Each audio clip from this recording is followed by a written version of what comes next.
Well, welcome. I'm Dr. Agnia Grigas, and today we'll be talking about how we can help our children prepare for the SATs and ACTs, and when we should get started, how we should get started. And I can tell you it's not in your junior year in high school, and it's not by signing up for that prep course last minute. So today we have a special guest, Zach Gaidosh. And Zach has a very unique background because he is both highly experienced ACT and SAT coach. And he also comes from the background of a math educator. He's a elementary and middle school math teacher. Welcome, Zach. Hi, thank you for having me. So, Zach, I wanted to really jump right into it. I mean, I'm really hoping you'll give the parents some guidance about again, what do we do? When do we get started? And how we can really help our kids get those stellar ACT and SAT scores without the huge stress and the last minute rush to try to cram it in high school. So first, I'm hoping that, well, maybe you can share a little bit what was your own experience with the ACTs or the SATs. You know, Yeah, you're still probably young enough to remember it, like I am somewhat. it was actually the PSAT was a real eye opener for me. That was actually my first experience with it. For me, the PSAT was just something you took when you were a sophomore and a junior. You know, you take it twice, once as practice and then once for real as a junior. And I remember talking to people about it, and they were all very focused on, am I going to get national merit? What am I going to do? Well, and I was like, well, I did the little practice one they sent home with you and whatever. How about you? And my friend at the time, Will, was like, oh, I've been studying this for like a year. I go once a week to do practice with like a coach. And I was like, what? And another one of my friends, was like, yeah, he's like, I've been preparing for this for like 2 years. Like, didn't you practice for the last one? I was like, no, I didn't. And anyway, is this big of a deal? And I mean, in reality, it is a very large deal. And I was very fortunate to still get the national merit. But Congratulations. thank That's a you. big deal without any prep work. That's very impressive. I've always had a knack for standardized testing. So but the thing that really opened my eyes was that a lot of people practice for a long time, and I think that is good. I think that a lot of this is stuff that you should lay the groundwork for. And if things are going well, that groundwork is being laid in the classroom. And I think that in a lot of places that's not happening. But there is definitely some key things you can look for to make sure that your child is getting in the classroom that help. So, Well, let's get into the meat and bones then. So, how and when can we start preparing our child for the SATs and the ACTs? I mean, when is too early to start? I Or honestly when it's don't. too late? Yeah, too late is definitely your junior year when you're facing the PSAT. That's the one that'll actually determine your national merit status, and should be looking at your SATs and ACTs to get them locked down. But when's too early? I don't know. I had a friend who recently had a baby, and I think about, now that he's about 4 months old, I feel like I should probably start. No, the the Okay. I don't think there Don't is too. spread panic.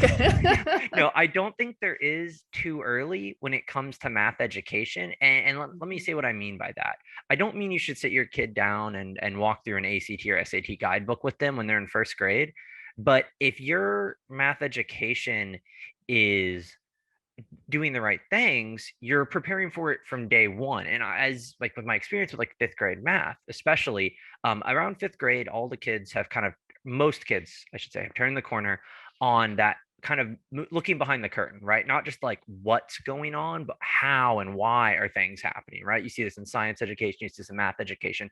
You really start giving them some more critical thinking. And that's the term I'm going to use a lot, critical thinking. And I'll kind of get into what that means.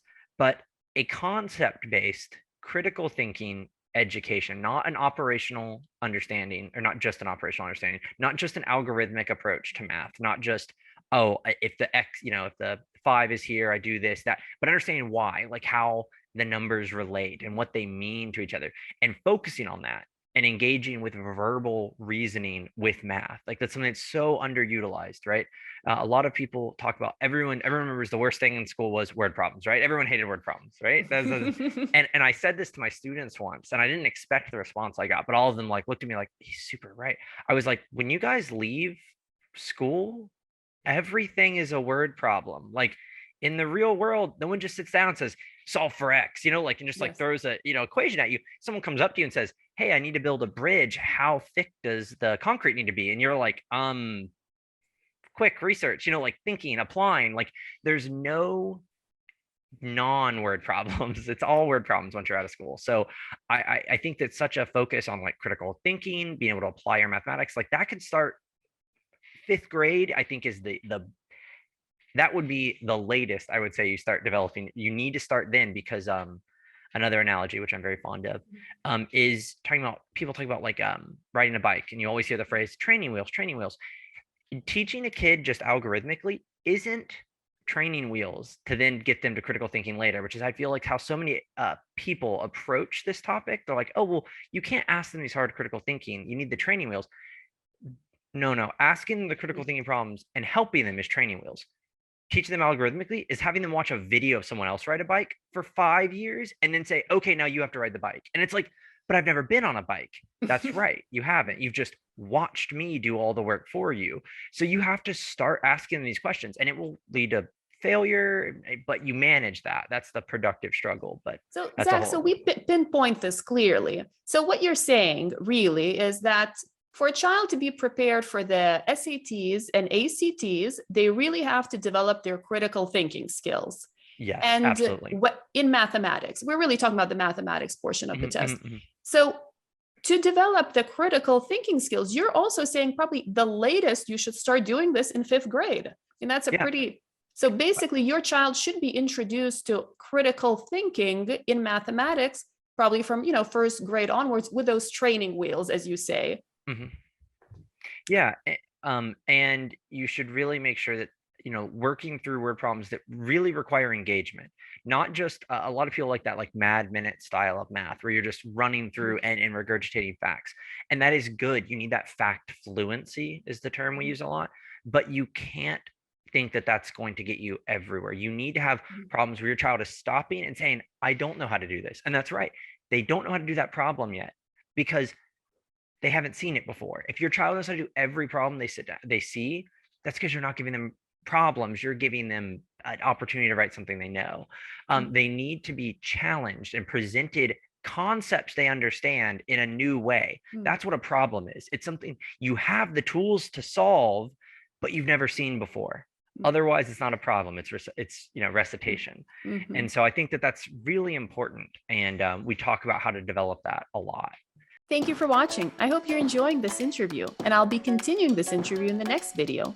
So make sure to subscribe and hit the notification bell so you don't miss it.